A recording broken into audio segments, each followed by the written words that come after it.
That not work. I must have did something that it didn't go to the channel. Hmm. I'm still figuring out this shit. This is live, y'all. That's how it is. Hello. I'm still figuring out this. Okay. Okay. So I have the live on the side screen, so I can Right. look at it and see how it goes. Monitor things. Okay. Okay. Okay.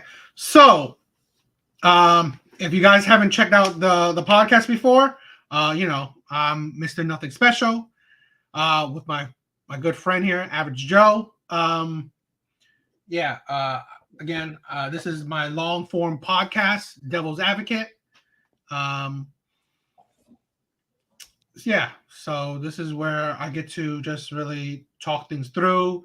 You know, get talk about opinions, talk about ideas, talk about maybe current topics. So, and I love this. I love the podcast, right? Devil's Advocate. It's one of my favorites. Probably the favorite thing about the channel, where I could get to just talk about things with my friend, and I think that's fun. Again, we're nothing. We're definitely no one special. We're not like intellectuals, or we're not influencers. We're not charismatic. We're not amazing talkers. That's not what we are. We're very just average people. Average guys just shooting the shit, just talking. So I hope you guys. I mean, I hope you guys enjoy it. Right, just on normal people, average guys, just talking, having fun. Um, you know, having back and forth debates, conversations, and shooting out ideas with each other. So, what I wanted, well, we're gonna have a. Might be a long slate, so we'll probably be talking a lot about things. What I want to do, right? First thing is that some prominent, like I guess, current pop culture news in essence, right? Is the Jada Pinkett Smith crap, right? We've been hearing that so much. Why I do want to talk about it a little bit is that this is the thing where we sometimes as a society don't realize the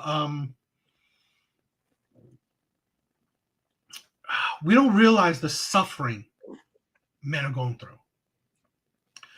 So this is Will Smith, high profile man, right? High value man, famous man, just like maybe one of the pinnacle of manlyhood or whatever.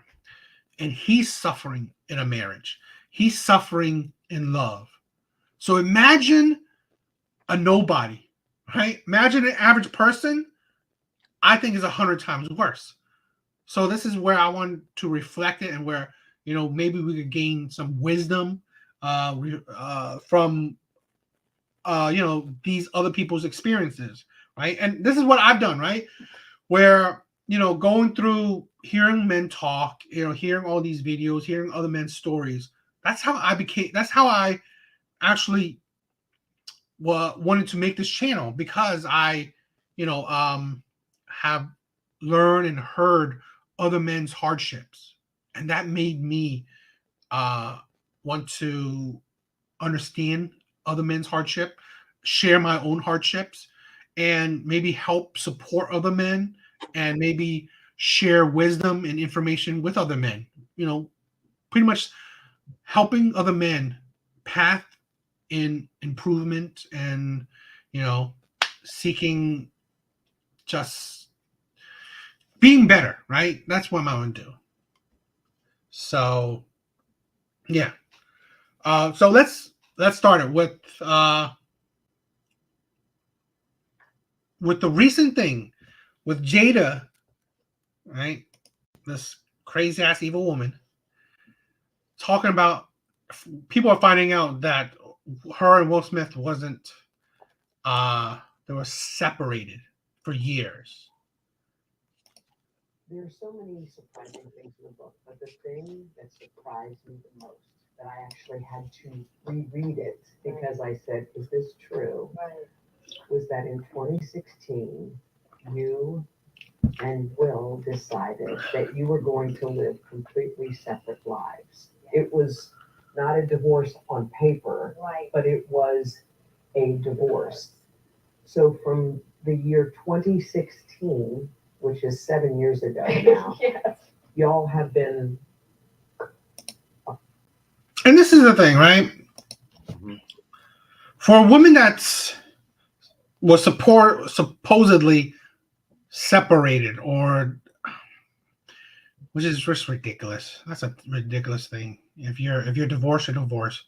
Separated is just, it makes you, when you do things to make things messy, it's ridiculous, right? But you're separated, but with everyone looking from the outside in, and they made so much things public, right? Constantly talking about their relationships, constantly talking about each other, especially her constantly talking about him and their relationship. If you were separated, why do you focus so much on it, right? And then may essentially push him to make himself a fool, during the Oscars. You're separated. Why even, like, it's just, this is the thing where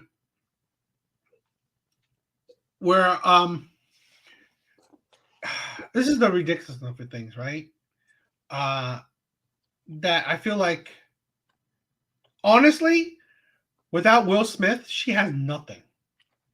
In a sense where, I don't think she's going to get a career at her age, at her mark. I don't think she's going to have much of a career. But without him, I don't think she's going to be. I don't think she has much relevance. Relevancy. Yeah. So it's like, yeah, she's dying to have her name out there. But I don't know. What are your thoughts? We definitely know more about them and their marriage than we ever should have. I 100% agree with that. And at least until recently, I haven't thought much about. I blame Jada for a lot, a lot of it.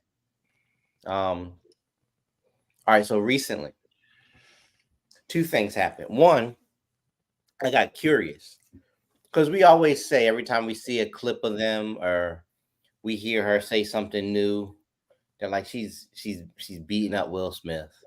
She's like treating him terribly.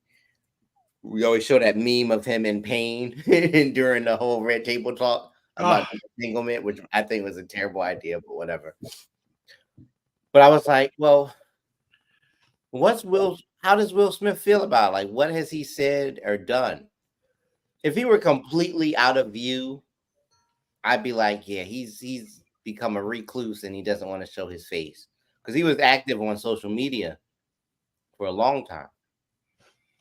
He is active on social media. Have you seen his Instagram? Yeah, the boy. Yeah, he's very active. Well, he still is, and even as this is happening, he's made posts. Maybe they're just for show, but they make it look like he's okay and this isn't a big deal. And he's got Jada in his comments. He made a joke about it where he made it look like he was about to give an official statement, and he I just saw that. He showed up at a I'm trying to think what you would call it. Like kind of something like a book signing, an event that Jada was having for her book, and he showed up surprised and like spoke on mic to the people who were there to see Jada. I don't know. Is he just okay?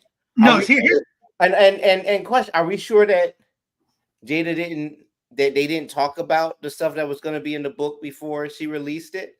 I'm probably, but I can look. I see this, right. Mm-hmm. Will Smith right now is a shell of a man. Where he look at this, right? The things where he is an abuse victim that continuously goes back to your abuser. Okay. What is it that what is that? Syndrome or something like that? Stockholm syndrome. Yes, that's the thing where I honestly believe he loves her more than she loves him, but he loves her to the point where I think it's obsessive, where he can't do without her, where pretty much he sees no wrong in her. And I believe he's crossed the line to being dangerous. And here's the thing, right? I think Will Smith is the epitome of a man that will sacrifice himself for the happiness of others. Right? Here's an amazing video, right? I want to share this with you. I want your thoughts on it, right? Mm-hmm. The premise is this: women are selfish and evil, while men are they are selfless and duty bound. Okay, that's the premise. Okay. The biggest difference between I think the audience would love this one. Okay, so check this out, you guys. men and women's mindset. The biggest difference overall in general with everything, life choices, whatever, decisions, whatever. I think men are more concerned with doing what's right, whereas women are more concerned with doing what makes them happy. You ever wonder why you have these husbands who are in these marriages where they don't have sex and the kids don't really appreciate him because he missed the soccer game because he was working or something like that? You want to know why that man will stay in a relationship for 20 years, 30 years, 40 years, regardless of his happiness? Because it's the right thing to do. Whereas a woman in that same situation will be with that dude who works hard, brings home the bacon, blah, blah, blah. He might have missed the soccer game because he was at work last night or whatever. She'll leave that man because she's no longer happy. And so I think, that's the biggest difference between the way we decide what we do ourselves. And in my opinion, I think people who choose to do what's happy over what's right are evil to some degree. Because the thing is, they will do anything and sacrifice anyone to get to that happiness. They don't care how they get to it. They do not care about the collateral damage that happens behind them on the pursuit to the happiness. This is why women will do stuff like leave a perfectly good husband, abort their kids, sell their bodies, and just let everything out. Whereas a man will literally sit in an unhappy marriage because it's the right thing to do. Men deal with so much from their families that it just goes unsaid because we realize that we have to do what's right. This is why a lot of times, have you ever noticed when kids are like younger, like they always become enemies with dad, and everybody loves mom because mom is trying to teach the children to do what makes them happy, whereas the father's trying to teach their children to do what's right, and the two teaching styles always clash. Here's the crazy part though. When you love somebody and you put protections over them and boundaries over them and stuff like that, you're doing it to be a protective person, but it's, women think it's called being controlling. Even God has laws and principles and guidelines for the people he loves. The crazy part is Satan is the one that wants you to do what makes you happy, do what you feel. That's why I figured you might like that part. Eve did what she did. There was a strict set of laws to be, followed by while in the Garden of Eden, but she wanted to do what made her feel good instead of doing what was right.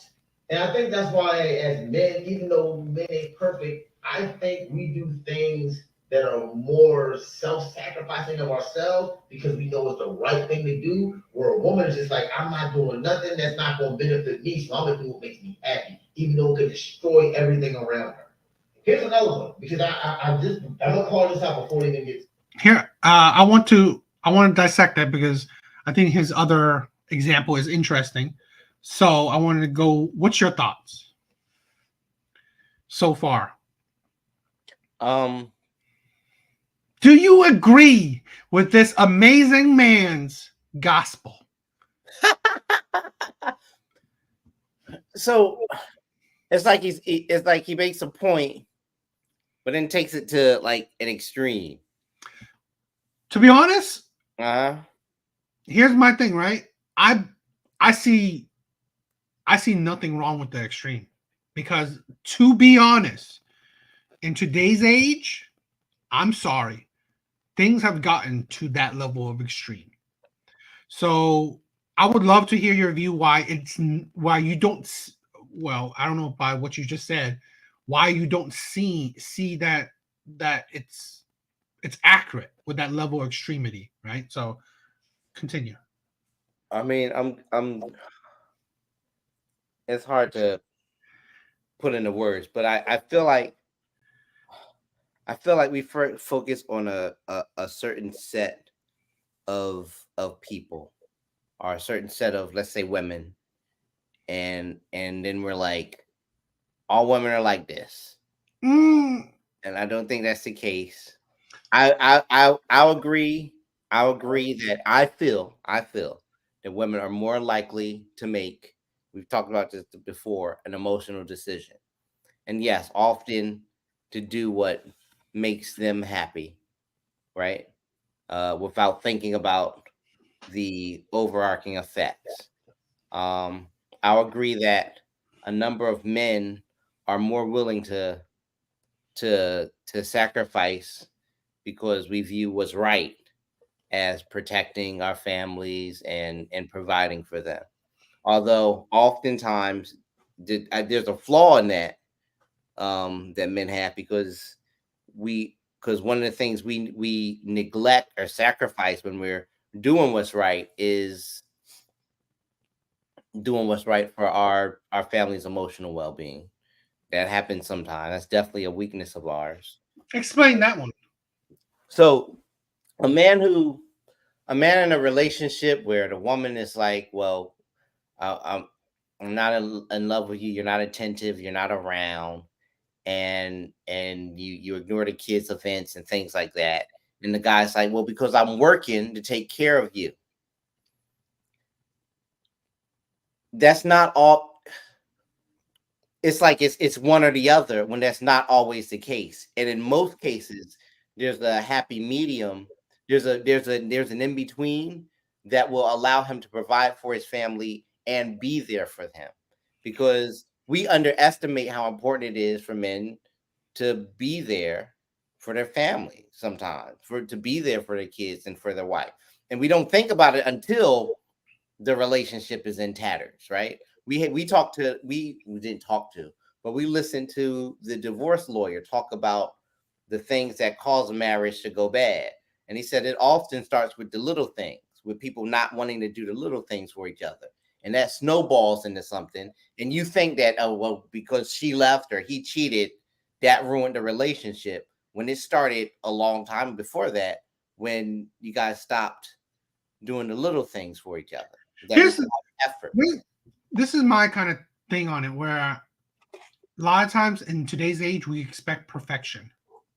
So I'm not saying that it's impossible for a man to try to, and I agree with you, right? Mhm. Being there for your family is important, Mhm. but again, it's a double-edged sword. If a man wants to be there for his family, the sacrifice will be that she has to make an income. She has to do a job.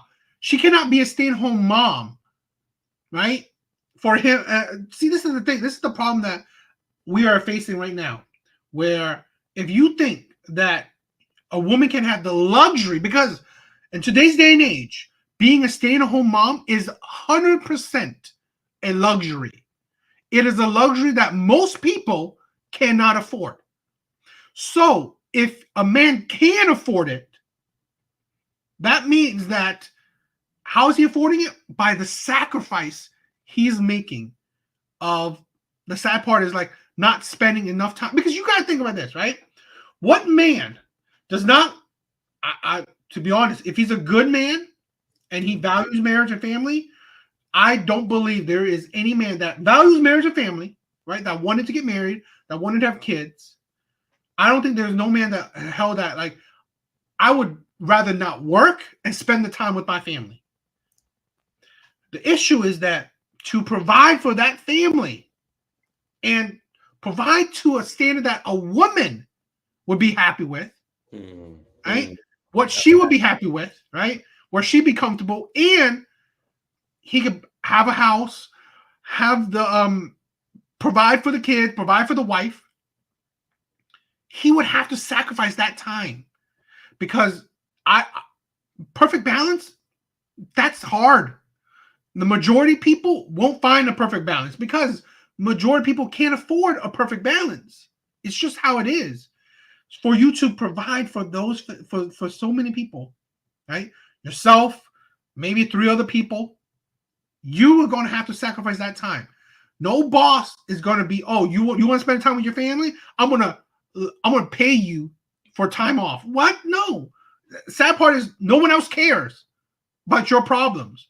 You have to work or you don't work at all. That's reality of being an adult. That's why I think it's stupid and unrealistic to think, okay, yes, let's try to do both. Have time for the kids and what is it? Have time for the kids and make a decent living.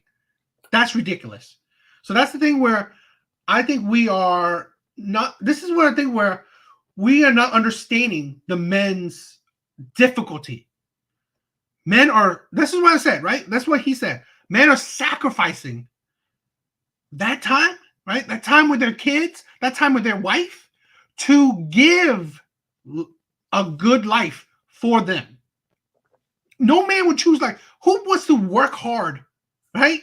And not have good time with his family. No man does. So I think when we're thinking too like perfect, and I think this is why I think people have always criticized old school lifestyle because they're not understanding it. Because most women of the past, they had the luxury that most women now don't have. Stay-at-home moms, stay-at-home wives. So it's definitely hard to provide for a family. It's hard to provide for yourself for most people. So I get that.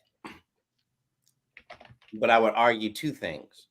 One, you know what? I think it's Apple. Every time I put up the peace sign, it's like Is it? I think so. This is for mine. Oh, you said it's for Apple? Yeah, because I gotta see. Oh, yeah, it is that. Okay. I do that. Right? You know that. It's just a party. You're right. We're not perfect. We may give too much weight to. So I made a point about looking at a certain subset of women. There's a certain group of women who they want to be stay-at-home moms or stay-at-home wives, and they want to spend money. They want to shop all day, hang out at brunch with their friends, and wear fancy clothes. Those women exist. Yes, they are not all women, and I don't even think they're most women. I think if I'm speaking generally, what I can say in general about most women is they do want attention and affection. They do. They Try to do. make the okay sign. What does that do? Nothing. Peace does something. Could you see the chat? Oh, See, that does do something. So could you see the chat? I just updated my. No, I can't see the chat. No. Oh, hold on. Our chat? Yeah. Or the live chat? Yeah. I can't see the live chat, but that's because I'm not looking at the live. I'm only looking at our broadcast. Well, there's this guy who's like, he's one of my followers, right? Okay. He's amazing. He's amazing. He whenever he gets the chance, he always checks out my lives. So, okay, that's awesome. JR, he's an amazing person. I'm getting on there right now to say what's up. Yeah, but continue what you're saying. Okay, so what I'm saying is, yes, there's a certain subset of women who they want all the things, and yes, it means if the man's gonna be a workaholic to provide all the things, then they have to accept that. But I think in most cases, women want time, women want attention and affection, and men want to feel respected and valued. So our need for respect and value comes from a lot of it comes from our ability to provide. Like we can say, hey, this is my family. I built this. I take care of them. I paid for this house and this car. This is me, right? I'm doing a good job because I'm a manly man. Respect me. So there's a little bit of selfishness in that, honestly. And if you overvalue providing, nobody's really happy because you're sacrificing the time you would spend giving attention and affection to your spouse, and at the same time you're working all the time, which will help you accomplish what makes you a man, but it isn't fun to do. For most people, we both agree, like it's not a thrill to do unless you have your dream job, you know what I mean? So nobody's really happy in that situation. I think the answer is not that you can always find a perfect balance, or that it's easy to find a perfect balance, but the answer is probably being willing to do with less. And I think that's realistic because if a woman wants your attention and affection, and if you're not spending time with each other, you don't have a relationship. You know, this is the thing where I think this is where I kind of agree with you in a sense, where I honestly believe for average people to make a relationship work is that both people has to have two incomes, right? Two income family. A man has to and want to be attentive to his family. So if there are two incomes in that family, well then you can both, right, share that responsibility and be there active, right? I think when you divert from that, that's the issue. And I honestly believe modern women don't like that. They don't want to. This is a problem that I honestly see more and more, because you think about this. Why is one of the biggest reason for divorce is finances? That's what I think is happening, where women don't want to work. Women are tired, or they're tired of being forced to work, to have the hustle life, right? They're tired of like grinding, tired of the man not making enough where they don't need to work, right? They may want to work, but they don't need to work. Those are two different things, right? Having to have to work and being wanting to work. Most women now, you have to work or you just can't survive. And I think that's one of the issues women are finding that leads them to divorce. And that's the thing where I honestly believe that's one of the problems with modern day relationships and essentially with modern day women. Well, I don't know. I think there are women out there who, all right, here's how I think you can have it all, or get as close as you can to it. Because we talked about either sacrificing the time you sacrifice the time you spend to get the money, or you sacrifice the money to get the time. Mm-hmm. To me, in the middle, you can sacrifice less time, and you can spend more time with each other by having a little bit less. Like, hey, if you and your wife have two children, let's say you have two children, do you need a 3-bedroom home? No, City? Or can you manage with a 2-bedroom and the kids share, or can you manage with an apartment in a less affluent neighborhood? Do you need 2 cars? Do both have to be new?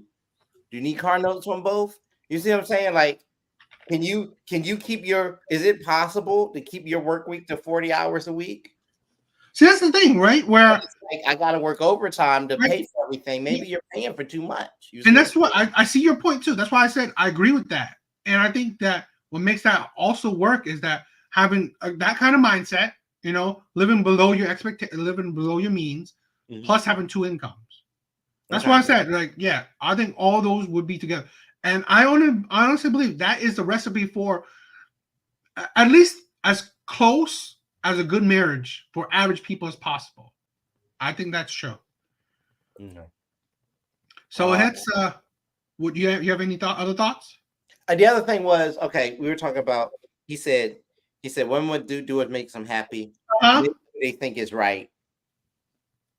Then he jumped and he said that I think women are evil. He kind of said that makes them evil. Right, this is the thing where selfishness. That's where he views it, and honestly, I can see the logic in that.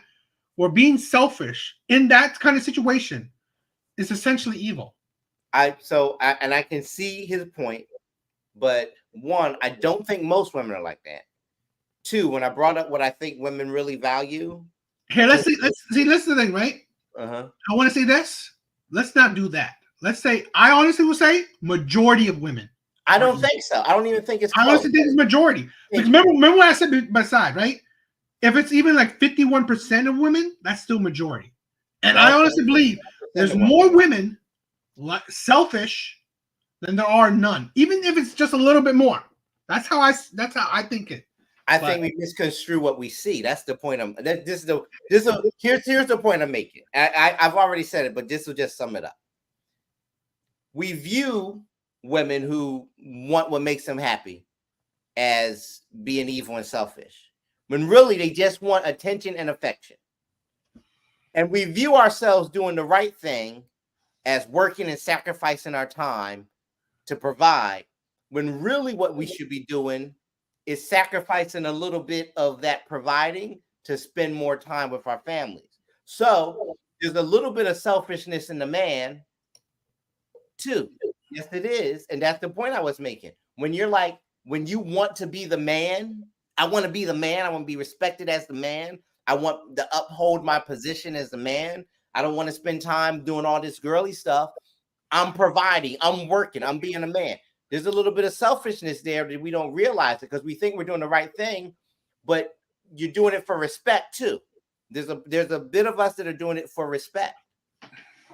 Making a little less, and I get it because young women and in social media, they touch on, we'll probably talk about it a little bit. They talk about if you're not a high value man or you don't have a job that makes a lot of money, they talk about you like you're a bum. But most average men have average jobs, right? And to make a lot of money doing an average job, you got to spend a lot of time working, a lot of overtime. Or you could sacrifice some of the stuff, right? You could sacrifice some of the money and be content with what you have.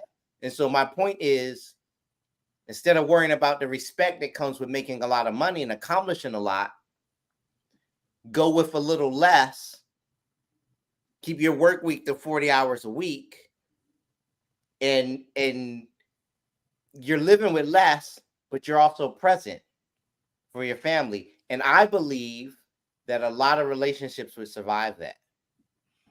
Again, we talk about how a lot of divorces are about finances, but I think if you really looked at it, you see a little more going on below the surface there. For instance, this is the thing where I think you're honestly, this is when your blue pill is popping out. I do. I was waiting for that. So this is the thing where you got to be wrong. You're so wrong in the sense that most men, I think majority of men, they don't. I mean, they don't find the happiness in the grind, in the hustle and bustle of working 9 to 5, especially average men, right? They don't find the happiness in that. No. Average men, they would love to spend time with their wife, spend time with their girlfriend, spend time with their kids. They would love that, okay? But at the end of the day, it's not the man that's making. Oh, and I've been there. I had my baby mom telling me, "Oh, our kids need to go to the top school," and that shit. Men are not the ones who are like, "Oh, we need a house that's, I don't know, big house in the suburbs, 4 bedroom, 5 bedrooms, shit like that, near an amazing school and shit like that. We got to go to the top school. Kids got to look good, right? Kids got to look presented. We got to take family pictures." Men are basic, right? they can live a very basic life. Men don't. I mean, yes, they might work hard to find the respect, but if they didn't have to work hard to get respect and love, they wouldn't do it, because you know it better than anyone, just like I do. Working sucks. Okay, it is tiring. It's just exhausting in every form, physically and mentally. Okay, so if we can get a woman's love and respect without working hard, we would do it at a dime. Okay, that's the thing where honestly, men do not choose. Like even back in the day, men don't choose to go to coal mines, go to the military, go to all these hard ass jobs. Especially average men. Men don't choose to do these hard ass jobs, these backbreaking jobs, these jobs that cut your lifespan down. Okay, one of the things why men's life expectancy is down, is lower than women, is the job.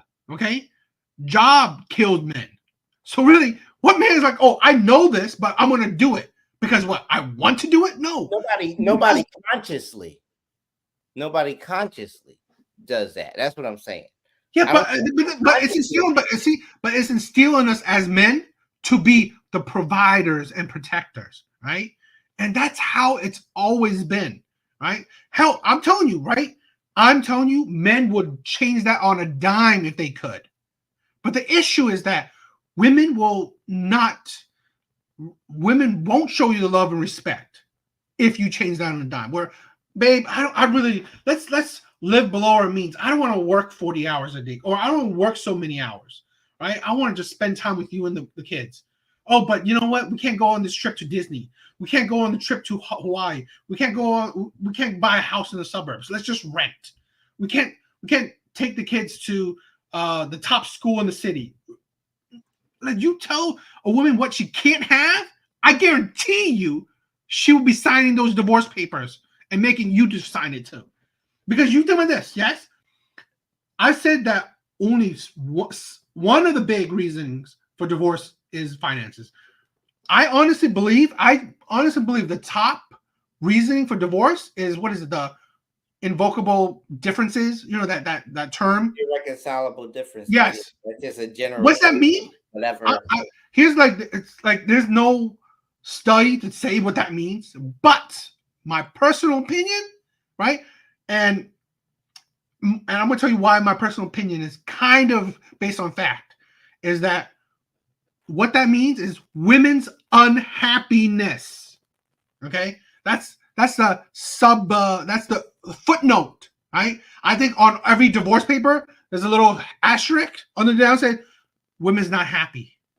That's what it says. That's what it means. And why do I say that? It's because 80% of divorces are filed by women. Okay, that's why, again, it's not necessarily based on a study, but I'm doing a kind of like a correlation, right? Where if 80% of that is filed by women, let's say half of that, right, is infidelity. Well, at least 40% is, you know, the the differences, right? So essentially, maybe 40% of that is unhappiness. So really, it's like, that's what I'm thinking, why I say that's the evilness, right? That's the thing where you're gauging things on your happiness. So if I don't make this woman happy, she will leave me.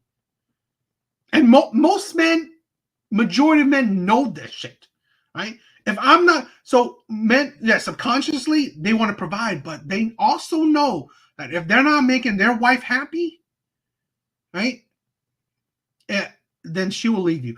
And it's like a balancing act, okay? Men are thinking about, okay, fine, what's going to make her more unhappy? Me not providing her for the things she wants, the clothes, the trips, the gifts, the things for the kids, all this shit, or me spending quality time with her. It's a balancing act that men subconsciously trying to figure out. And honestly, it's not perfect, because honestly, women want perfection. Women want it all.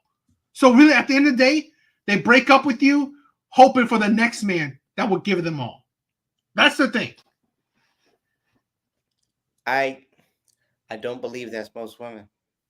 Thank you. 51% of women. I don't believe that's 51% of women. I think when it happens,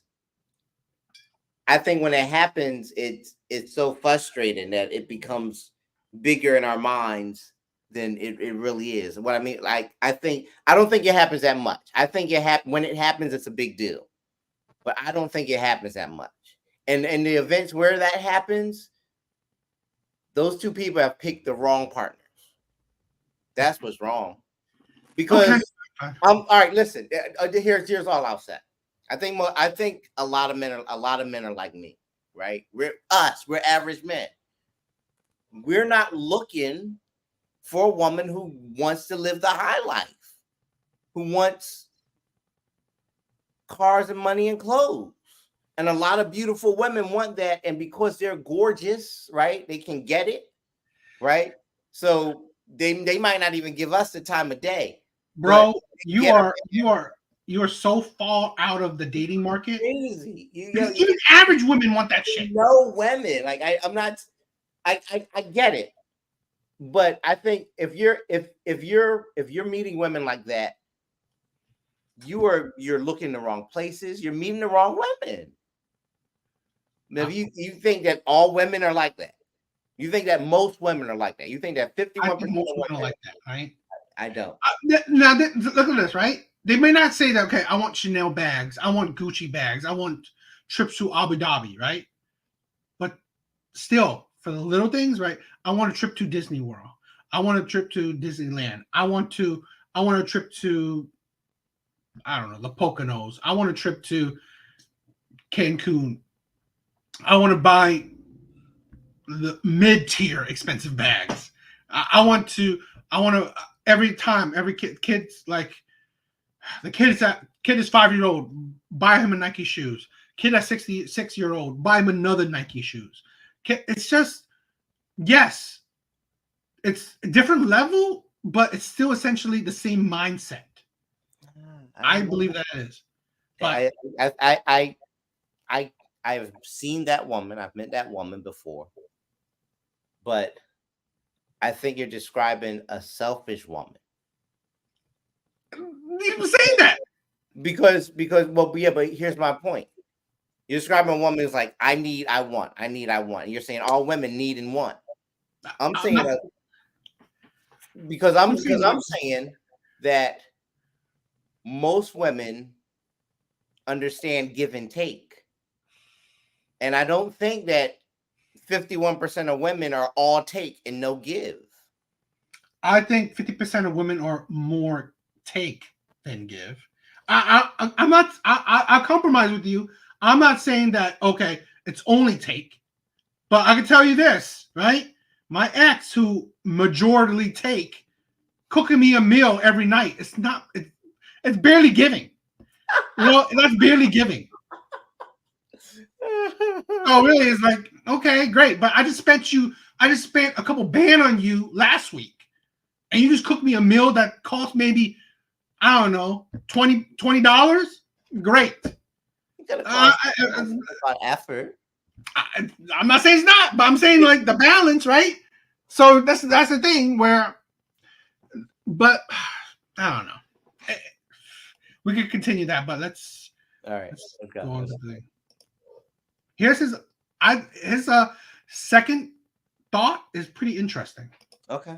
Says in the comments, you don't hear about men who like want the girl to get abortions because I brought up abortions, right?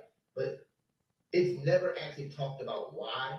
It's because in that situation, the man knows this isn't the right way to raise a kid. If you just with some girl and y'all just had some thing and y'all got drunk and one thing led to another, as people say, and she calls you and say, I'm pregnant, the guy knows this isn't the right situation to raise a kid under. And that's instant. That's why the dude is like, yo, you need to go to the clinic and handle that because this isn't the optimal situation to raise a kid in. Whereas on the flip side, Here's the crazy part. A woman can have a baby in the right situation, but she'll say, this isn't what I want right now. And in pursuit of her happiness, her career, her goals, she'll abort it. Not that the situation was wrong, that it just wasn't the situation she wanted. You ever notice that the saying for women is do what's right for you? Men don't have that mindset when it comes to doing what's right. Our mindset is do what's right. But when it comes to doing what's right for a female, it has to be what's right for her and not what's right, period, across the board. You know what I'm saying? So I think those are like the biggest differences between men and women overall. And yeah, honestly, I thought that I thought that example was quite interesting, very thought provoking. What do you think? I mean, it is something to think about. Um, I mean, I do think that again, and I guess he's speaking a little bit from a religious point of view. Me too. I mean, the traditional family roles and religion, the hierarchy in family is usually the man is the captain, right? Um, and the woman is the number two, and then the children are the rest of the team. But and in Christianity, I guess, and in traditional roles, like if you were raised on the Bible, you were taught that there are differences between men and women that make them more suited to those roles. Uh, so yeah, I don't think he's like wrong when he says that a man will look men and women have different points of view on the same situation. But see, that's I think that's and if you do agree with that kind of thought pattern, which I do, I see the logic in it. Kind of gives more credence to women are evil Okay. in the sense that if we equate selfishness or high level of selfishness, right? I think men can be selfish and they are, but high level of selfishness. Now you cross into maybe one of the sins, right? You're kind of evil in a sense, quote unquote, right? So Mhm. I can see that logic, right? And I to be honest, that whole video, I saw nothing but logic from the man. Okay. Okay. Yeah. But here's something that I think why um I talked about this right on my TikTok. I think I would love for you guys to check it out too. I want to get your perspective where this showed me more of how what I think why the evilness and selfishness of women, of modern day women. Okay. It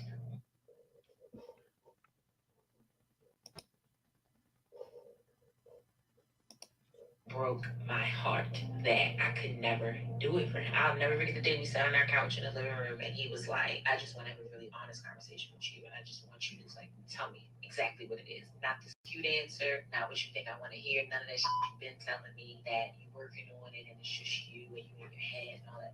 Like for real. And I told him the truth. It's a disconnect. Like I'm not naturally attracted to you in that way. And it's probably nothing that you can do about it. And his face, it was like, you remember Mortal Kombat when he would go in the chest and smash the heart out? That's what I felt like I did. In this whole be honest with me, I was like, the man asked me for honesty and I gave it to him, but I don't think that that's what he was thinking I was going to say. And that was pretty much the beginning and the end of our relationship. Yeah, I can imagine. Then the weird part for us, that was when the whole open relationship dynamic was introduced and almost as a means to save our relationship. And in the moment, I didn't think that that's what it was, but I later learned that that was like last ditch effort and a really, really, really bad effort because it pretty much tore us apart. I wish we had never done it. I don't have a lot of regrets about anything in life. That's one thing I very much wish we never did. It wasn't for us. And that's also not something you should do to save your relationship. Threesomes, bringing other people into your bedroom to save your relationship, really, really, really bad idea. If it's something you all just like,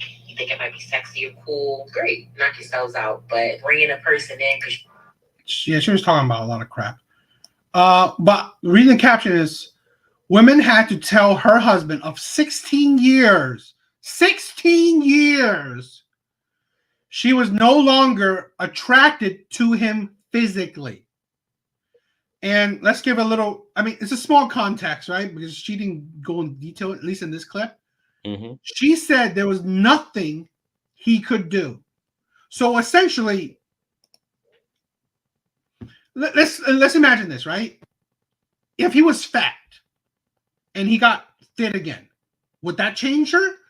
She basically said there was nothing he could do. Right? That's what she said. So I mean, like, if she meant to go, he was fat, but if he changed this, maybe I would love him again. No, she said, I just lost my feelings for you. And essentially, there's nothing you could do to change that. So really, I'm just, this is a short clip. So yeah, maybe I'm taking things out of context. I said my part because on the TikTok, and I will have a video for that uploaded to YouTube later on, whatever. But I more want to talk about how you think about that. Plus, your thoughts on, like, I absolutely abhor the notion of saying that I've fallen out of love with you. Women doing that, even men, I don't care who, right? Mm-hmm. Saying that you can fall out of love with someone that, one, you spent years with, two, you married, three, you have kids with, and to have the audacity to say that I've fallen out of love with you throughout any kind of period, it is, in essence, evil in my eyes. It is so selfish. It is so disgusting. It is unbelievable to me, right? I cannot fathom how you can say you've fallen out of love with someone where you married the person, you spent years with that person, and you have children with that person, okay? And then on top of that, saying that the person can't do anything to change that, then it's more, I give up. It's absolutely disgusting in my eyes. So I would love your thoughts on it. Pretty much just sharing your thoughts because, again, like I said, hope you guys will check that out when I check out either my TikTok or I will eventually put that video up. But I want your thoughts on the video and what I just said. I think she is, man, it's a lot. It's a lot going on there. So we don't know much about what was going on in their relationship. I would still say that a lot of however she feels in that moment, however she felt, she had gotten to the point where she could say to her husband she wasn't physically attracted to him anymore. There's probably more going on there. And I mean, I'd still blame her for that. But I've heard from multiple women and that physical attraction is different for women than it is for men. Not that they're not, and I'm a man, so there's only so much I can say about what a woman's physically attracted to, but often it's less important to them than the connection you have with the person you're with. Usually we're the visual creatures, right? We see something like, oh yeah, I like that, right? But in most cases, women, yeah, they're physically attracted to certain things, but in most cases, when you have a real connection with someone, that takes priority over the physical attraction. I 100% agree. That's why I say it's the bull. That's why I say it's BS. Yeah, I say it's bullshit because literally, you might as well say that I don't feel love for you anymore. After 16 years of marriage, I don't love you anymore. You are disgusting, selfish. What sucks about that is, like, if let's say two people who were very physically attracted to each other, man and woman, got married, and you spend 16 years with this person. Ideally, you guys should be closer as friends so that I mean, 16 years into the marriage, the physicality isn't based on so much on what that person looks like anymore. That's your partner and your best friend. So for you to lose physical attraction for them kind of implies, like you said, you've really lost any connection to them. If you lost connection with them, then something else is going on. It's not just their physical shape. There's something else going on there, that you can't say you're attracted to your partner anymore. So yeah, I think there was. So my guess is, because it's only a guess from that little clip, and there's deeper issues with their relationship, and maybe with the way she was viewing their relationship, than just physical attraction. Yeah, but I want to like, even let's take it out of these two, which is this woman is disgusting and selfish. But this is, I honestly believe, let's remember, let's not forget the statistics. About 50% of marriages end in divorce. 80% is filed by women. So it's majority, right? Majority of women, at least majority of married women, feel like or like this right here. Okay, you can't fudge the facts. Majority of women, right, and those are statistics that's proven. Okay, majority of women are like this piece of shit right here. Okay, this is what I'm saying, and this is what average men having to deal with, and this is why average men are scared and walking away from marriage. Right? Even if me and you, right, we are commitment minded, we are marriage minded. It won't change my mind that I'm scared of marriage too. Right? Like as much as commitment focused I am scared about marriage, right? Because I've been there with just relationships where a woman would leave you, woman would destroy you. So imagine if you married a woman, you gave her such a high commitment, and she would still, because let's not forget, those vows, Western culture, this is a Western woman. We're taking vows that everyone knows, right? Since childhood, right? Through rich or poor, health and sickness. It's just all these bad times and good times. You stick by the person. You don't choose marriage because, oh, I don't feel like it, then I'm going to leave. No, that's not how marriage is. So this is a thing where majority of married women, right? Even if you don't want to say majority of women, the majority of married women, they don't believe in the vows anymore. Because here's a woman that I'm not physically attracted to you. Who knows? She didn't say I'm emotionally attracted to you, because like we said, that's why it says BS, because we know women can find love for a person on multiple levels, right? So, okay, fine. You didn't physically attract him, but do you not emotionally love him, right? You didn't love his character, love his personality, all this stuff. That's BS, because I think let's footnote it that she just felt I don't love this man anymore. His qualities I don't love anymore. I'm over it. I want to find a different man, right? That has maybe better qualities, or I found another man that has better qualities. That's the shit that women don't want to say. And this is the thing where men always say women monkey branch, women are where's the loyalty? It's just, this is the thing, right? But I'm talking more than you should. I want you to I will offer this as a counterpoint though, because it's devil's advocate, right? So we only heard that clip and only her side, and there's probably more to the. Maybe you've seen the rest of the interview. I don't know, but in situations like that, I do think I'll say this. I don't think it's good. I don't think it should happen, but I do think it's possible to fall out of love with somebody. It's not. But let me explain. Here's the assumptions we're making about their relationship. That the man's a good man, right? Do we know that for sure? But you got to know. But okay, you're right. There is assumptions, but we got to say, right, surface level. That was not her first go to, right? She said, I fall out of love. I mean, like, I'm not attracted to you. She Right. didn't say that, oh, this man is abusive or this man is toxic. I mean, like, there's no, see, this is the thing, right? Let me tell you this, right? I honestly believe, right? Again, with what I tell you, where the majority of women that file for divorces, what they said is irrevocable differences or whatever.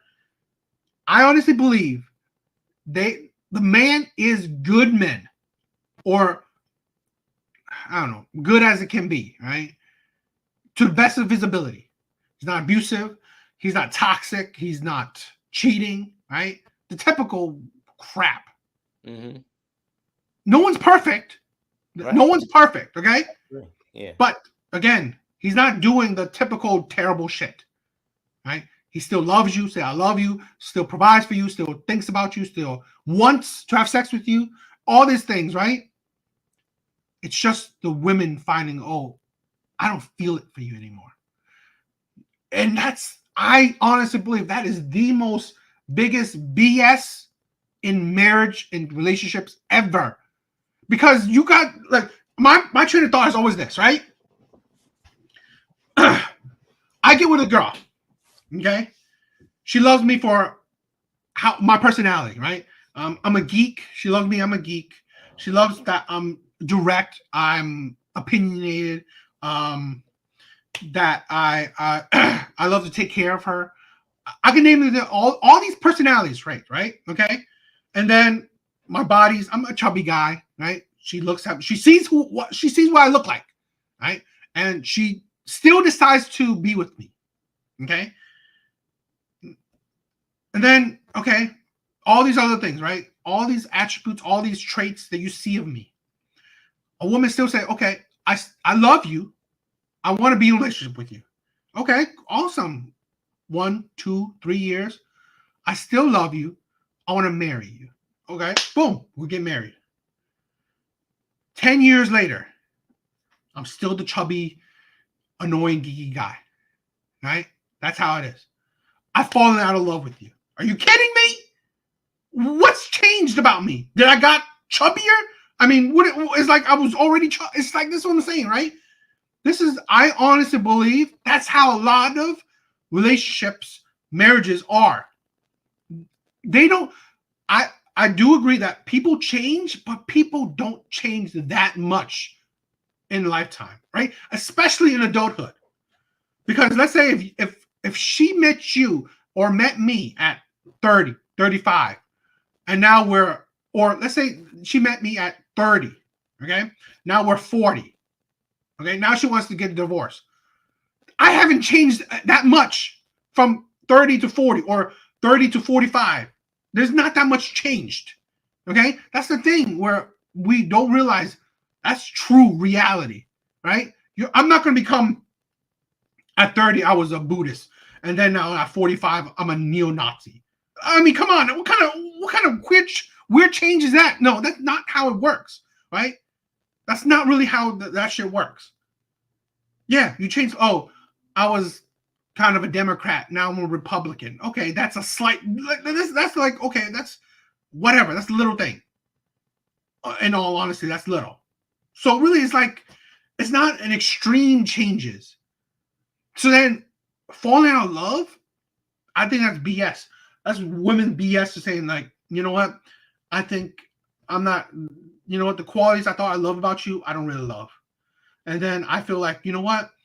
Maybe, and this is the part where I'm going to get, there's no study or whatever, where I think women say, like, you know what? I think I can get you better, right? I don't think I need you. I think I've grown, right? Now I'm making my own money. Now I have money. Now what's good? What you're not doing better. Things are not better, right? We're still in the same house that we've always been. We're still make the same amount of money we've always made. I want better. I want a better man. I want a man that provides better. I want a man that looks better. I want a man that acts better. Hoping the grass is greener.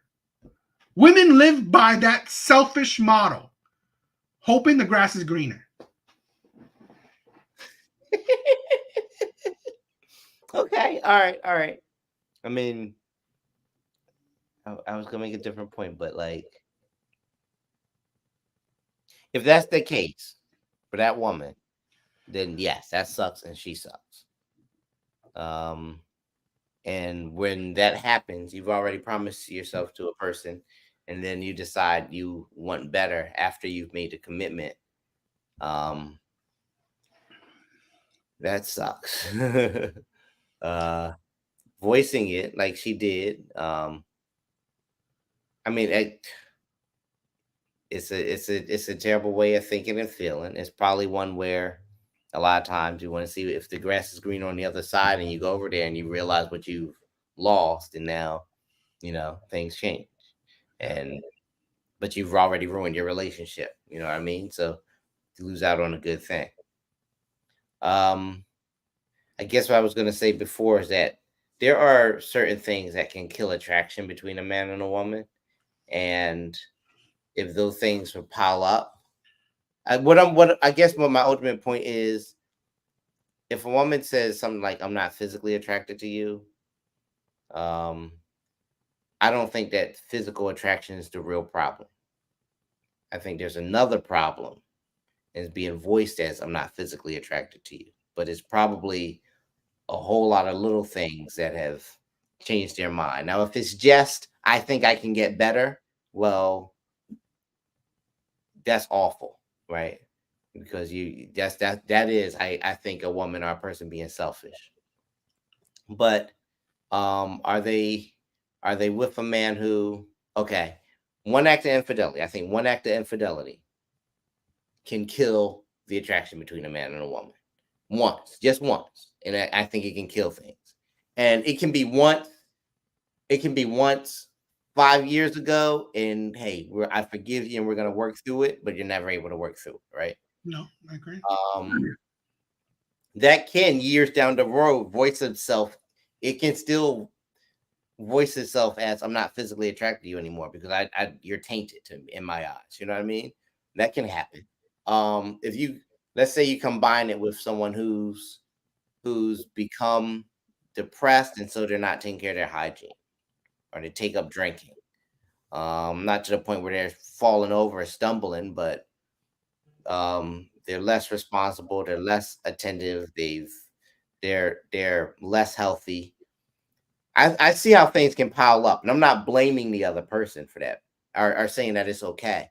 But I'm saying I see how things can pile up in a relationship to a point where somebody can be like, "I am not attracted to you anymore. You have become somebody different. You haven't gone from being a good person to a murderer, but you are not the person you used to be. And we can work through this and get you to a healthier place. But if you're not willing to try, then See, that's the point where I would say, okay, that's the point where I agree with you. If there's no effort, I agree with you. But let's not forget, the marriage vows are said for a reason. I agree. Right? No, I agree It's with that. sickness, which is, alcoholism or whatever, right? Yeah. Sickness and in health, right? Yeah. Poor and rich. If you're not making the efforts to change things, to actually, improve things, I get that, right? I agree with that. That's the point where I agree with. But if you just say that I'm unattracted to you because now you're sick, then no, that's stupid. That's selfishness, right? Sticking with people and this is where I think that's the problem with modern relationships right now. Relationships of today's age, people do not work through the hard times, right? I don't believe people do that, right? They don't, and they don't make the effort to work through hard times. So that's what I do see, But okay, here's another video which is interesting. We're talking about it. The Tyrese has, I don't know if it's recent or anything, but I've been seeing videos of Tyrese talking about his ex-wife, his marriage. Okay. Right? I think it's interesting. And this is where I get the title, right? The Angry Black Women. This is where they become delusional and not see the logic. Okay. I want you to watch this quick interview with Tyrese, and I want you to tell me. Oh, and this woman, right? Mhm. She's perfect for she's perfect for material, right? She's perfect for making videos. I did a video on her. You should check it out myself. You should check it yourself too. A while back on her hypocrisy on saying that, let's say, how women, wealthier women, right, marrying men that are not as equally yoked, right, don't have the money, getting divorced, and then having to pay these men, alimony, or have to give these men half of their assets and shit like that, and her voicing her disdain for these men, for pretty much what all women have always done, right? Her voicing that disdain. So that's the kind of the context I want you to understand as well, and for the audience to understand that this woman she's definitely bitter and don't see the logic, the hypocrisies of the things she say. Okay, so What was your biggest takeaway? Because I can't wait to tell you mine. This was a woman that was very simple, who I met in a $12 sundress and prided herself on being simple. And I don't care about money, stars, celebrities. I don't need to live and be around. I'm a simple girl. Now you want $20,000 a month for a 1-year-old? Now you've hired 3 law firms. My prenuptial agreement was so detailed and so extensive. My lawyer whispered, she had her own lawyer to negotiate on her behalf. My lawyer, Tanya Mitchell Graham, said to me, I can't believe you got her to sign this. And I said, well, the reason I got her to sign it is because she said to me specifically, this ain't mine.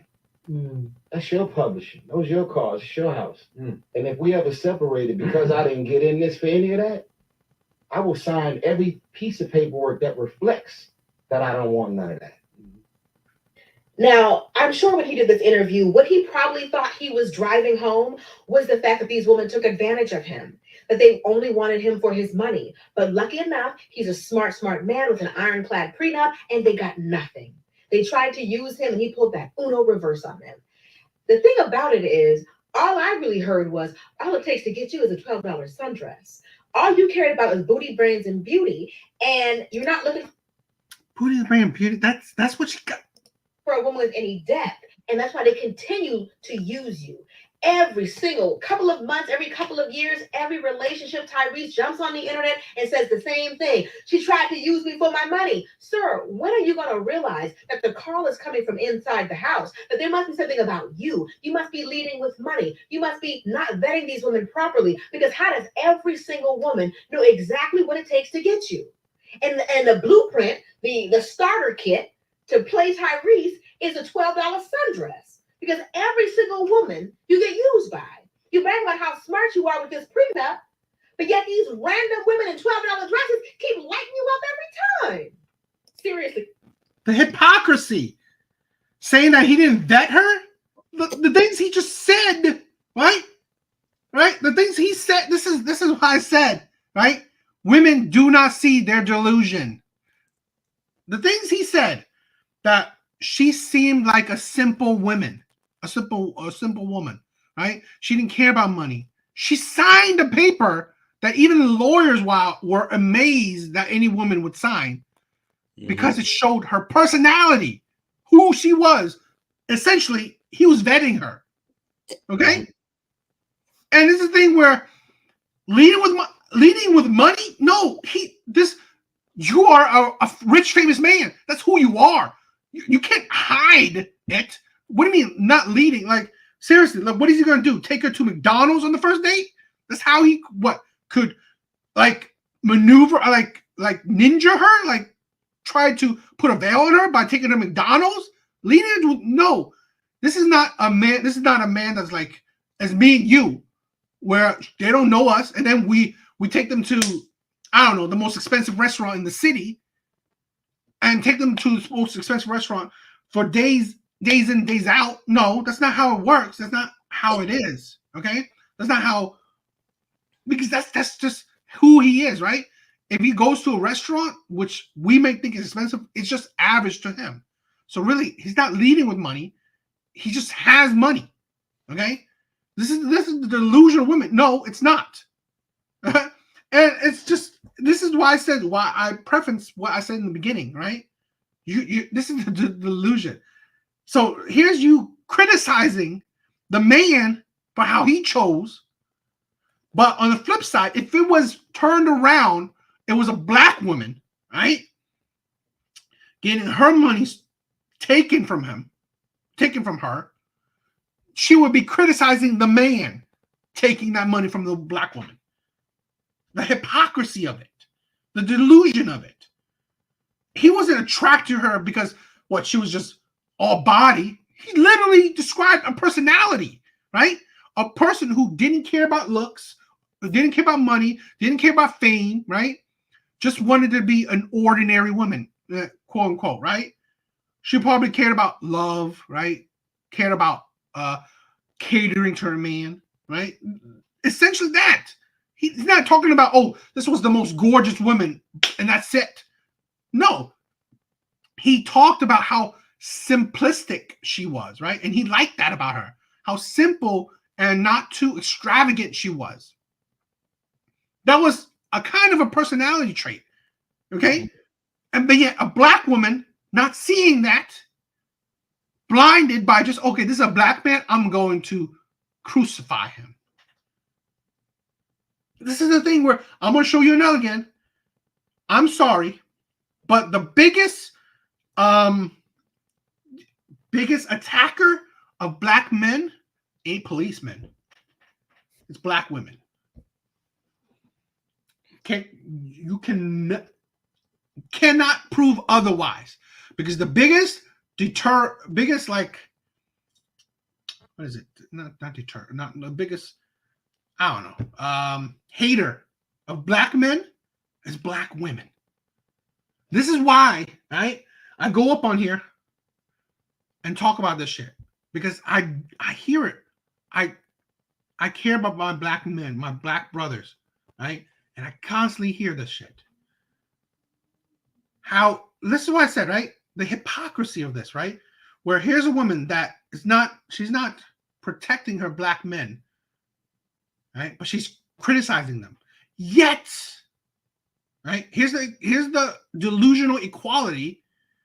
If it was a black woman, and she's done that, if it was a black woman in the same situation, she would criticize the men for doing it to the black woman, right? Trying to get her money. Because she's done that. I have a video proof of that. She's done that where she blamed the men trying to get that woman's money. And yet, when it's a black man, when it's flipped around, when it's a man, okay, and let alone it's a black man, she's attacking the man. And literally, she's ignoring the facts. He literally was not describing her by looks. He was describing her by archetype, in a sense, right? He wasn't saying, oh my God, this woman was a big booty, big chested, absolutely gorgeous faced woman. No, he was saying that she looked simple in a dress that wasn't that costly. So it reflected her personality, where she wasn't a big spender, where she maybe didn't care about money like that. Didn't care about being flashy like that. Right? That's an archetype. So he liked that archetype. And sadly, he was fooled. And maybe I don't know Tyrese like that. Okay. So maybe he was fooled a lot of times. But okay. So what? So you do the opposite and find a woman that's loud, flashy, loves money. That's not what he wants at all. Sorry that women are lying to him, right? That he wants a woman that's not about the money, not about the glitz and glamour, right? Sorry that, women know the archetype, but it's not his fault that women are choosing to lie to him. This is the thing where, that's why I said the difference between men and women and shit, okay? Men are they're simple. They know what they like, right? So really, it's like, okay, if the man likes that, should he just turn his back on what he likes? Especially when it's like really just, he kind of likes average, in a sense, right? Of course, maybe the woman's beautiful, but I mean, average and like you're not wanting to be a celebrity. You're not wanting to be famous. You're not wanting to be a millionaire, shit like that. this is the hypocrisy of women. What do you think?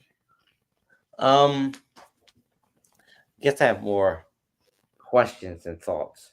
I would say that I think sometimes black women, and this is in social media.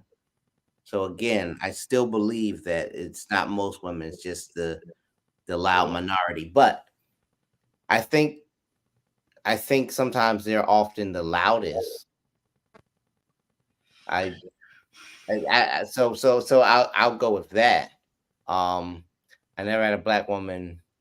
I haven't heard of a black woman calling the cops on a black man and weaponizing their blackness against them.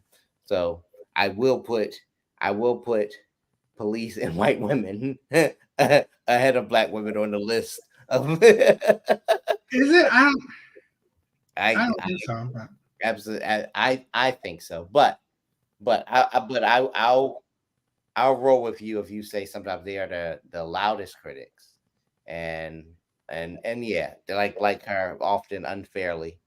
I won't disagree with that. It's a hard argument to. I didn't love that video that she just did, but it's hard to say that. Why is it hard to say that? Because every time we argue that somebody is the most or the worst, it assumes that the other party is completely innocent, which isn't the case. Right? Like maybe it's not. I don't think it's fair for her to attack his preferences. That's not fair. And to start calling him empty. From what he described, it looks like he met a woman who presented herself a certain way, and he liked that. But he took precautions. He made a prenup, right? He said, "Hey, we can get married, but I'm writing this prenup up because if it ever doesn't work between us, I want to keep what I had going into this marriage." And she agreed to that. So there really isn't any reason to attack Tyrese. As far as what I heard, that sounds fine. Is it true that this happens to him often? If it does, he may have some culpability in that. He may need to work on the way he judges women. But that's beside the point. He made a move to protect himself, and he said, "Hey, we can go into this relationship if we agree to do it on these terms," and she agreed to those terms. I think that's it. I don't see any other. I don't see anything else you can say. You can't say anything. I don't think you can say anything bad about him in that situation. So I don't think that video she made was fair. I don't think that is fair that she attacks him because of what he said. So that sucks. That sucks when women do that. It sucks when, I guess, when black women who, I think they do it because they feel like they're being, less valued, and they're speaking out on it. Yeah, she's missing a point, and you're right that often women benefit from divorce for the same reasons. They get out and they want half. If this woman who left Tyrese now wants all his money when she agreed that what was his ahead of time, then he's been bamboozled, and that sucks. So I agree with you in that situation. I don't think that means that across the board, black women are the biggest haters of black men. I just think sometimes it feels that way because they're loud. They are loud. But she's being, for instance, she's being loud, right? She's being loud. Not because she's yelling at the camera or anything like that, but because she's on social media and she's broadcasting her opinions to everyone. It's kind of you gotta think, right? Okay. But again, what about the ones that are quiet, right? 33,000 likes. Okay. Over 2,000 comments. Majority looking at it seems like they're agreeing with her. They're not disagreeing with her at least. So really, it's like, you're right. I don't disagree with you that, yeah, you hear the The majority ones are, I mean, the ones that are loud are vocal. Yeah, I agree with that point. But the silent minority, they the silent ones, they keyboard warriors, or the keyboard people, they they're not calling her out for it, and Okay. they agree with it. I honestly believe that I'm gonna tell you about women silent. are kind of like that. Yeah. Okay. Okay. Here's what's silent. Here's what's silent. Until you see it broadcast, no white woman speaks out on social media about their thoughts about a black man, right? But when a woman's caught on camera lying on a black man, or saying she felt threatened or in danger because a black man was near her, or trying to or to win an argument or a quarrel, she cries for help, and alligator tears comes down her face, right, and she's, police, he did this to me, right? They never broadcast that on social media. Never. They don't get on. They don't get. I'm not saying no. I'm saying the women don't. And we see it because somebody has a camera. No. See, let me again. I'm not saying that is a lot, but let's have one counter argument. Mm-hmm. Remember when we did the Jonathan Major thing? Mm-hmm. Okay. Yeah. That it was shown online. Yeah. And what did the black women do? They chastised him because he got with a white woman. Right. They weren't backing him up as a black man. They were tearing him down because he was a black man going with the white woman. So really, they were still hating on him. Okay. I'm not saying that, again. I see your point. I'm not saying that it's a majority case, right? I'm not saying that's a lot, but even in that cases, black women still bag on black men. Okay. And I again, let's say this, right? Who knocked down the domino that might still cause Jonathan Majors his career? What do you mean? Who kicked down the first domino that might eventually cost Jonathan Majors his whole career? That white woman? That white woman. But you gotta think. Let's say this. Get online and say this is what I think about black men. No, it didn't come out until there was an incident. But how many incidents have there been like that? And how many have been more serious? How many have cost men their lives? That's why I'm saying, and I'm not saying that all white women are like. Yeah, I don't. I mean, I don't think that's a good enough sample size. I don't. To be honest, I don't. Here's my thing, right? Statistically, black men. Let's say even marriages, because I don't know about relationship level, right? But statistically, black men marry black women majorly, right? So really, I'm not saying that it doesn't happen, but now I think I honestly say that what it happens with you is very minute. It's a drop in the bucket, in my opinion, because I don't see black men seriously getting with women of other races on a high scale. So for that to happen, right? So you're just talking about in relationship terms, or you were talking about just overall? Well, if you're talking about overall, I mean, like, okay, let's say overall, when I said the biggest hater of black men, I don't know if I would say that's a hater. That's probably one of the bigger dangers for black men. I'm not saying that police brutality is not a big danger for black men, right? It is. You gotta hate me to try and use it against me when it could cost me my life. To be honest, I've seen black police officer. I've seen black police officer. What is it? I recently heard a story. I don't know. It was like 4 black police officer beat down and I think killed a black man. Well, this is what maybe we.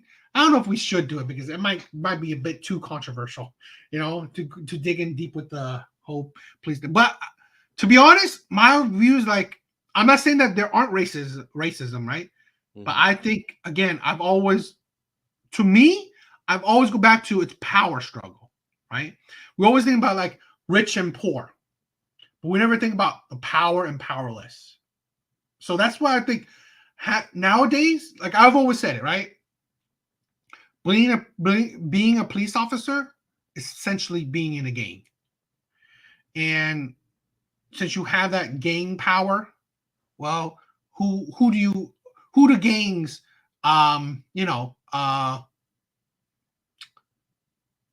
victimize? They victimize people outside of that gang. Okay? Because again, I've seen clips of police officers beating down, killing, and hurting white people. So really, it's like, again, I'm not saying that they don't. Again, this is not saying it takes out like old racism or that they don't hurt black people. But again, I just think that it's because it's a power dynamic. So if a police officer sees you, I don't care, you're white, black, or whatever, as lower than me, as disrespecting me because I'm so high and mighty, since I'm so better than you, I'm more powerful than you. If you disrespect me, right, I'm going to make you pay for it. So, and this is maybe my own kind of view, where I think essentially, and correct me if I'm wrong, but essentially the black community, they don't trust police officers. And essentially, if they don't trust you, they're going to essentially disrespect you in the term of how police officers find disrespect. Okay? Yeah. Because I think even other cultures where they just, for me, as an Asian man, I don't want to do nothing towards a police officer. I will be like just like, come on, whatever you say, fine, I'll do it. Because I don't want to cross that line. Because yeah, I've been in the where a police officer pulled me over. I was scared for my life too, right? But I will be absolutely on my P's and Q's, right? No attitude from me. Yes, sir. Yes, ma'am, and all that shit, right? That's the thing where, yeah, even as an Asian man, I would subconsciously, I'm scared, right? Subconsciously, I'm scared when a cop pulls me over. But because I'm scared, I'm not going to even show a hint of attitude. On the flip side is that, is my own thing, right? Black people, or at least a good reported cases of it, they're not scared of police officers, right? And essentially, if you're not scared of them, right, and maybe it's a police officer mentality. If you're not scared of me, you're most likely not respecting me. So if you're not respecting me, when I have all this power, bad shit will happen. That's essentially how I see it as, right? I'm not saying there's no racism, but I see it's more about the power dynamic. But we're going off a tangent. That's beside the point. I essentially think, like, right, still the biggest hater of black men is black women, and it's because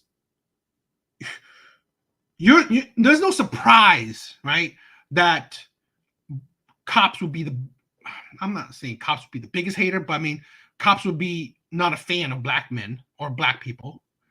But it is a surprise that black women are not a fan, and of black men. So that's why and I see it so often. So that's how I see that dynamic. Okay. I don't know if I have any further thoughts. Just I think there are worse. Yeah, I think there are bigger haters. But oftentimes black women can be very loud about their opinion. So that's kind of where I stand. Okay, let's continue on with this. Let's see if I can change your mind. Okay. The black women are notorious haters of black men. Okay. And I'm not, this is that thing where I want to change your mind.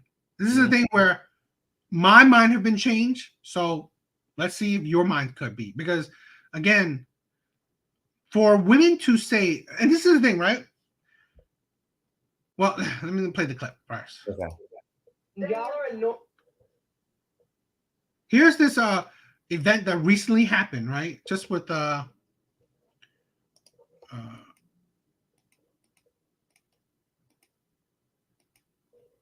see, will that do that?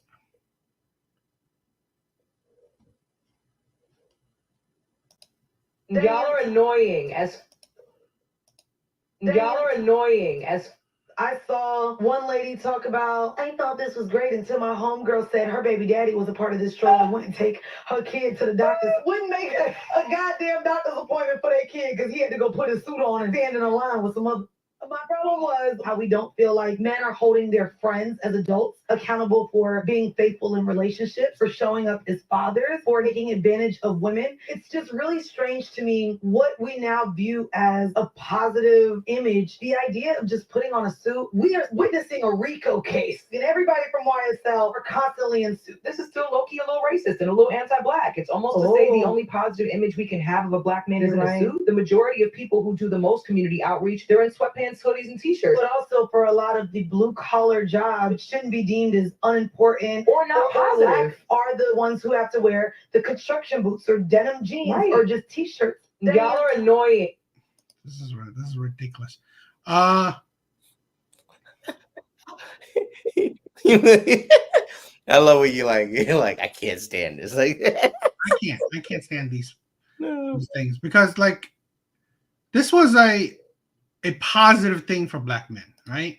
Did me and my homie find If this? you are Or not what? ready for the day, it cannot always be night. I don't know if that would be copyrighted. This was an event, right? Of black men getting together to show solidarity, to improve their public image, right? It was just a positive thing, okay? And then women found, I'm gonna show you this BS of a man, also talk about it too, where women found a grievance in it, right? And the crap she says, right?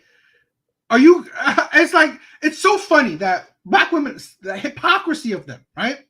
Mm-hmm. Oh my God. Oh, let's talk about blue collar men. Blue collar men? Really? Because on the flip side, these are the same women that will bust on a man for being blue collar, for not making enough money, and then be attracted to the men that are essentially in suits, right? Being the high value men, being the six-figure men. The hypocrisy of it.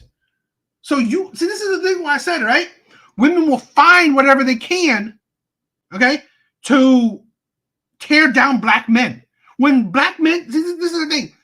I said, we said in the past, we're like, black men are trying to improve their public image, showing them that they're classy, right? That they're stylish, that they're not the men that, okay, pants on the floor, right? Showing their ass cheeks, only wife beaters, right? And showing that, okay, I'm only wearing sweatpants and just t-shirts all the time. How many times women complain about men not having don't have a style? This is the crap that if it was, this is what I'm saying, like like why I go back with this, right? Where you don't see it, but this is the crap, right? And then women would agree on this thing. Women agree, like they type on the comments, yes, I agree. 14K view or likes and shit like that, right? It's just women agree with this shit.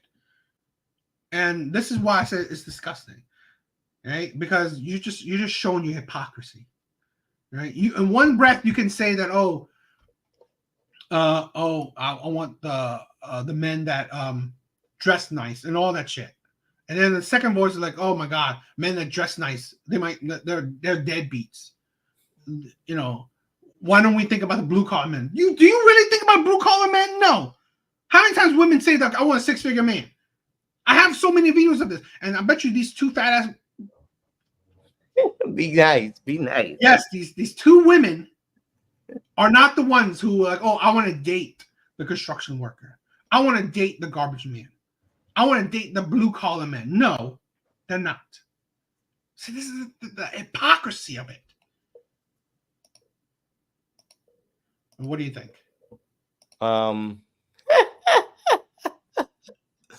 I don't think there's anything wrong with these men getting together in suits.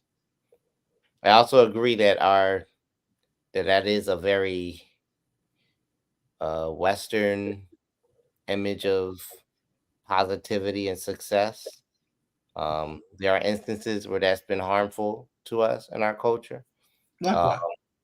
I Because think. I mean, to be honest, let me say this, right?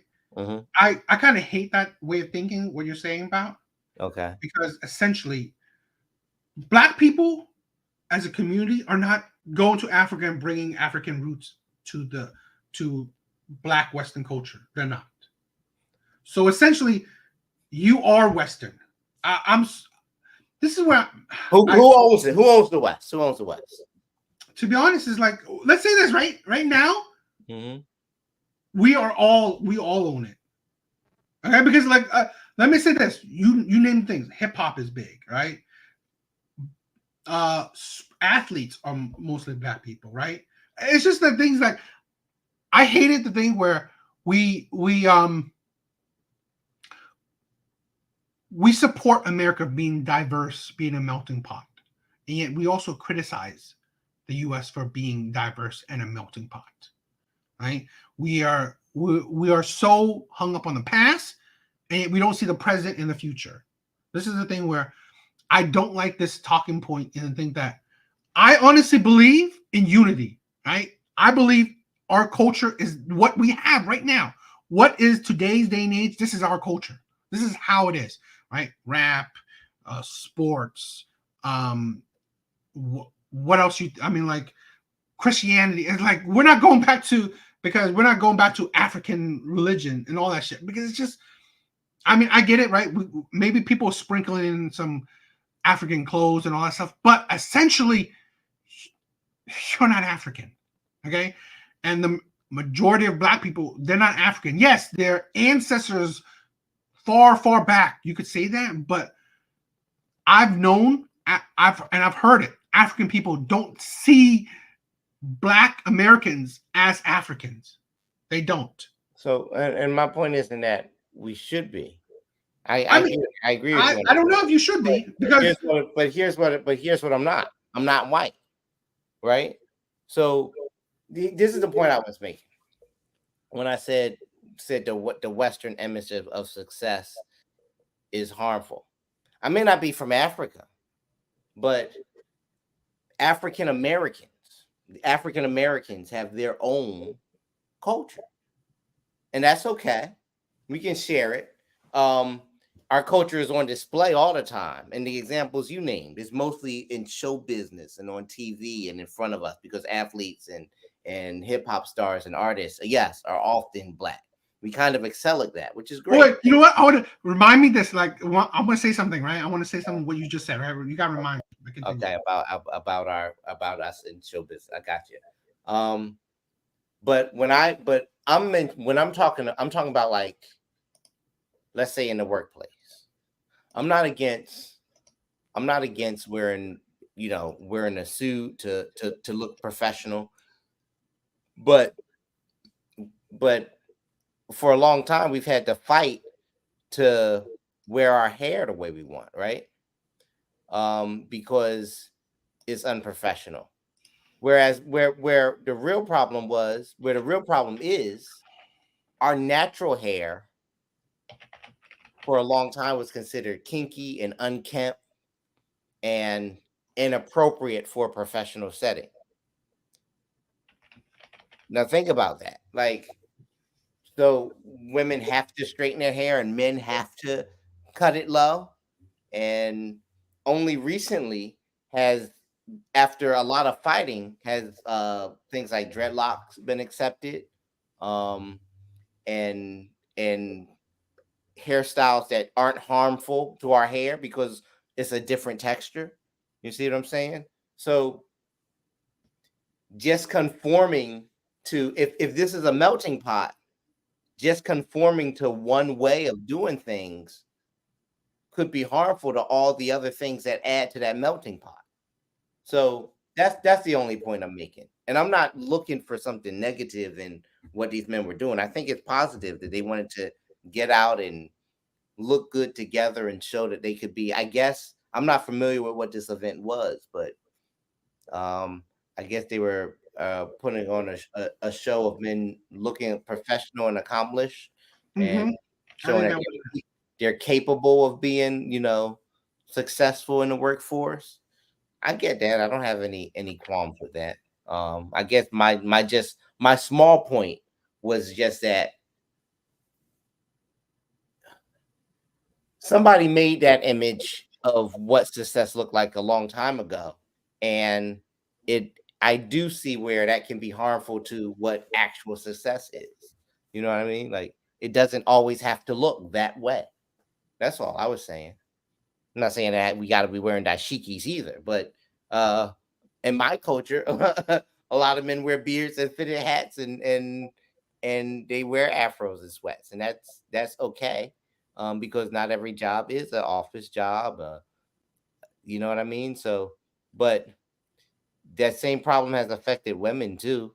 To portray yourself as accomplished and capable, you have to look one way, and that way is not naturally how we look a lot of the time. So I see. So all I'm saying is that I kind of understand that point, but I don't really have a problem with what these men were doing, and I wouldn't be looking for something negative to say about it. And that kind of sucks. Here's my thing where let's not even Asian people, like Chinese people, right? Back in the day, they had to cut off white people, right? I'm not saying that I don't disagree with you. White people cut off Asian men's cues, right? Where they had long hair, right? They to what is it? To I guess maybe depower or insult Asian men, they cut their cues, and it was against Chinese um, tradition to do that, right? And they did that. I don't disagree with you what you were talking about with the hair and stuff like that. I see things that differently in the sense that, let's say this, right? Melting pot. I think it's more truer than ever now. Okay. We take different things that we all, or majority of us see as, okay, that makes sense. That's not a bad thing. Let's combine, let's take that in. Suits are one thing. Okay. I don't disagree with the hair thing, right? I think that's ridiculous. You grow that naturally. I mean, how you wear your clothes, right? Yeah, I see that. I mean, that's a different thing where, yes, it looks clean cut. So really, let's say black people taking that up, that's a good thing. I don't think that's a bad looking thing. So I see that where we take, and that's the thing, right? In the US, there's Mexican food, Asian food. There's so many cultures, right? So many things we take and we combine. I don't find that a bad thing, right? I do find it when we destroy existing traditions and cultures, right? That's a bad thing, right? And that goes with the hair part. I do see that part. This is a thing where people are taking on certain good qualities or good things. Why is that a bad thing, right? That isn't. That's not a bad thing in my view. Okay, so that's the thing where people are like, especially, let's say, black people pushing down other black people, right? This is the thing where I said this word where you're never on the same page, right? And then when you're never on the same page, you're pretty much gonna stay down. You pretty much bring yourself down. I 100% would stand for my black brothers to get rid of and destroy the image of black men looking like a thug, looking like criminals, right? Looking like putting like pants, wearing a belt, and yet your pants are still to your knees. And I've seen that. Okay, that's the thing where these type of men, right? This is why one of the things why I like Kevin Samuels breaking that image. He was a proponent of, I don't do that. You should have multiple suits, right? I'm not a suit man. That's not my thing, right? But I'm saying, like, I don't need to improve Asian men their image quality, right? This is the thing where I have a video where I'm talking about black men wearing bonnets. Really? I see more and more like young black men wearing bonnets. It's like, I don't think that's that. I don't think that's a good thing for a black image. And I've seen other older black men saying that that's terrible. Don't do that. And I'm not out and out spoken about because that's not my people to talk about. But I do support the black men that are talking about it because I agree with that. Because because I've seen it where I did this debate with a person right online that there are products, hair hair products made specifically for men if they had long hair or whatever. So really, you wearing bonnets is just like you're just doing it because you want to do it then, and you're just doing it because for no other reason because you're not doing it even for your hair because there are specifically things made for your hair. You're just doing it. It's just you're not helping your image. This is the thing where we talked about this before, right? About black men's image, right? This is one of the things that we're talking about, right? Here's black women too, right? Seeing black men's image as crappy and they think that's fine. But when the black man's trying to prove their image, oh, now that now no. Let's go back to go back to the blue collar, go back to wearing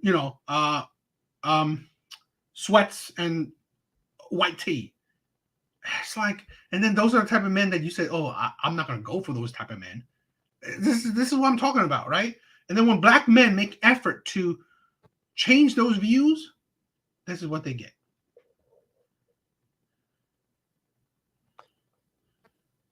It's tough out here. It's hard. Look, all you can do is be the best that you can be and not worry too much about what everyone thinks. Because like, all right, so when we talk in general about, and I get it, you have to, or else you can't really have a productive conversation. But when we talk in general about this is how one group feels about us, and this is how another group feels about us, or this one group says this, and then they change their minds and they say that. Everybody has an opinion. Everybody's opinion is different, and everybody now gets to broadcast it instantly. Yeah. Right. So there's got to be a point where you just stop being concerned with everybody's opinion.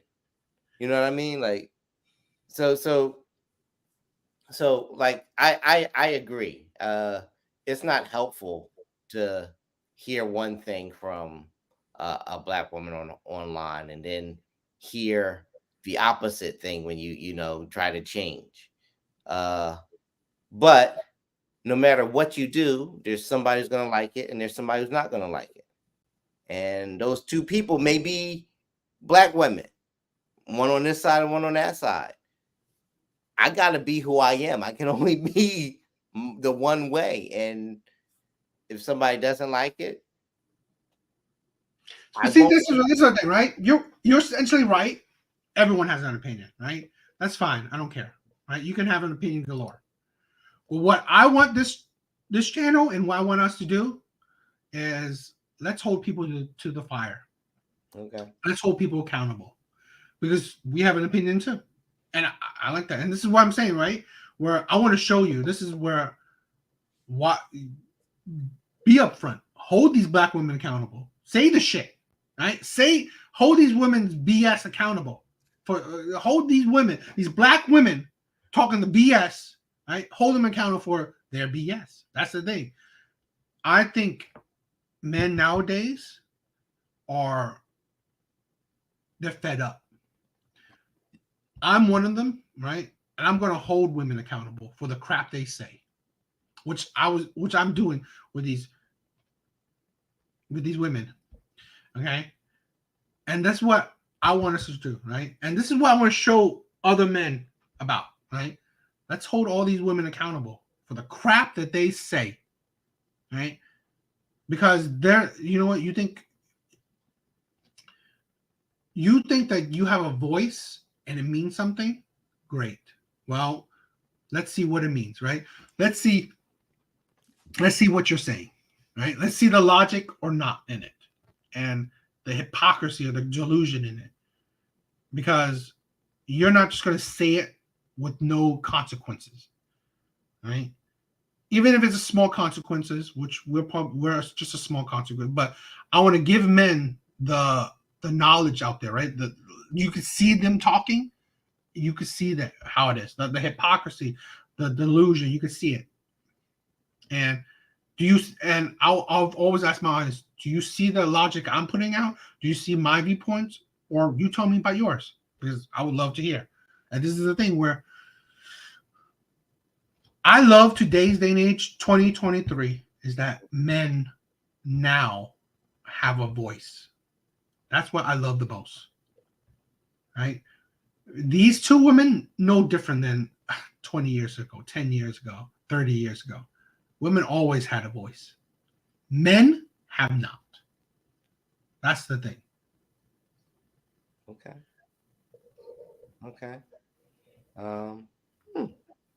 Interesting.